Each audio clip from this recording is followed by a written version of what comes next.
engineers design and build much of the world around us. In fact, they've been involved in developing solutions and creating innovations throughout human history. Well, although they may not have been called engineers, engineers have definitely been around probably since the beginning of time. I mean, if you look way back, the pyramids, they had to have been built by engineers. So from the pyramids onto the space shuttle, onto latest advances in medical devices, it is all engineering. In some form, engineers have always had a hand in developing these solutions for society, and I think some of the examples like the Great Wall of China or the CN Tower are great examples on how engineers can deliver solutions.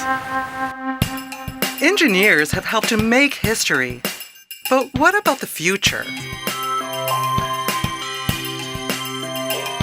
Actually, engineering was always the future. Engineering was always about the future. If you look at old science fiction books written back in the 40s or even in the 20s, they talk about in the future about spaceships and stuff. They weren't designed, they weren't built. It was somebody's idea, and then the engineer said, wow, rocket ship, that's a neat idea. I want to build me one of those.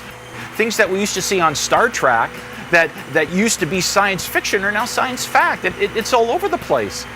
I mean, most people think you have one computer at home, but this is actually very to the contrary. You have at least 10 computers at home. Just think about your satellite receiver, your cell phone, your television, your DVD player, modern laundry machines. Your car has several computers. Computers are just everywhere.